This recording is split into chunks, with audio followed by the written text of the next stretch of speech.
No, it's you just at the end of the day, it's Michigan. It's not, but it's just guys out there, and they have the same weaknesses like anybody else, and we just got to be able to exploit those, and we just got to play it like any other game. When you start looking at stuff like that, it gets in your head. You got to take that outside noise and just shut it off. So. Are you guys kind of like embracing the underdog role, or are you kind of going to just like you feel like you got just as good a shot as they do? Oh yeah, heck yeah, we're definitely embracing the underdog role. I don't think anybody, especially after the loss last week, coming in, I think a lot of people are doubting us, and we just got to come out like we do every game and give it our best shot, and just have that mentality that we have nothing to lose at this point, and go guns blazing. So. When you turn on the film of their defense, which players on their defense jump out to you? I don't know. I think they're pretty solid up front. I like their ends. Their ends are pretty big guys, and they're pretty quick. Their inside guys are they're big and quick, and they're going to be athletic, and it's going to be a dogfight up front. So I'm excited just to have the competition, the battle coming up this Saturday. So. I think you said that you guys need to commit more to playing Big Ten football. Be more satisfied with 3-4 yard runs, be able to pump the clock, that sort of stuff. What does that mean for you? It means that our job is even more important, and we have to give Mickey the confidence that we could get 4 yards of carry, and that starts in practice. And we just got to be more physical and try to oppose our will on the opponent. So. Anthony Grant said after the game Saturday that there's like a rhythm to running the ball. Like if he gets more carries, it feels like he gets going. Does that work for offensive linemen too? Oh yeah, for sure. I think football is a momentum rhythm game, and once you start, you could even watching the game, you could tell when the offense is kind of grooving and flowing. And Coach Whipple, I think he does a great job at doing his job, but just communicating with him, just what we are feeling on the field, and what he wants, like what plays he's calling. I think that I could do a better job of us communicating with him and getting that connection built. So. How could you improve that?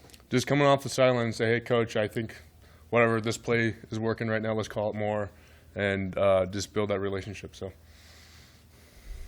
you're not naming starting quarterbacks or anything, but how do you kind of come alongside those guys when they don't know day-to-day kind of what their roles are going to be, just to support them, Here at Nebraska, like if you're 1, 2, 3 deep, like you're expecting to play, and like it's not like it should be a surprise that you're named the starter here, and so like I know like even me when I wasn't playing at the beginning of the year, I treated every day like it was my starting.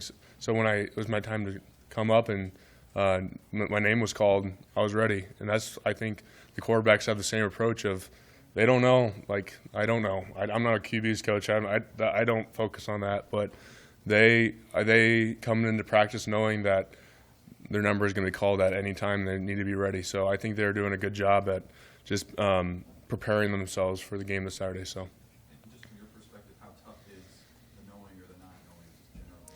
You know, the thing is, like, here at practice, we have multiple quarterbacks behind us at any given time. So, like, just that's why you build relationships outside of football is, like, you know, once you have that communication, and it's like I said, it's kind of the feel. You feel it. And it doesn't matter who's in. It's just you got to know who's in and then just adjust. So. How about you as an individual? I don't know if you've been in that position before. You might play on Saturday, you might not play on Saturday. What's the key to preparing for that? Oh, just preparing like you're going to play. Just visualize that you're going to go out there and kick some butt out there on the field, and be loose and don't be uptight. Don't think that like if you screw up a play, that's the end of the world for you. Just go out there and play your game. So. At that time, when you were a backup, was that pretty useful to you? I mean, do you feel more comfortable the second time? You're kind of your second go around as a starter. What's changed for you, you think? You know, I think especially when I became a backup or whatever, it just gave me kind of a perspective. Like, you know, you see a lot more from the sideline, and you get a little bit more feel of the game of like, just I think at the end of the day, I came in here thinking that I had to be a perfect football player, and I came to the realization that that's never the case. You can never be a perfect human, no matter what aspect of your life. But when you go on that field, you just got to play like you're playing fifth grade football, or you just got to cut it loose. And you already did the preparing before that game the whole week, so you know what you're doing. You just got to go out there and have fun. So. How's your guys' relationship evolved with Raiola over the course of the season? Before the season, there was a lot of emphasis on there's a new blocking style. You're going to finish differently. How have things evolved now that you're 9 games in? What kinds of conversations do you guys have about the work you're doing and how to improve?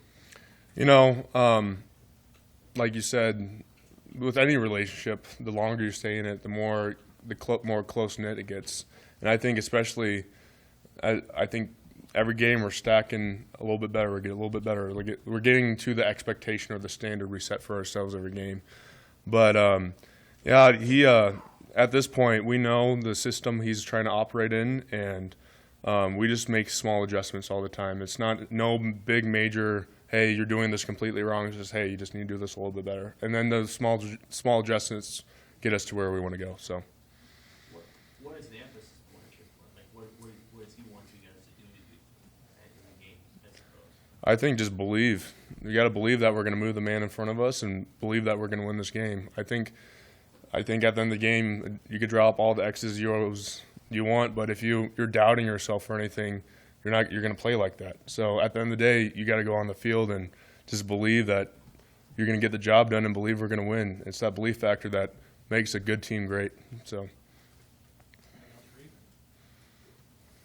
right, thank you. Thank you.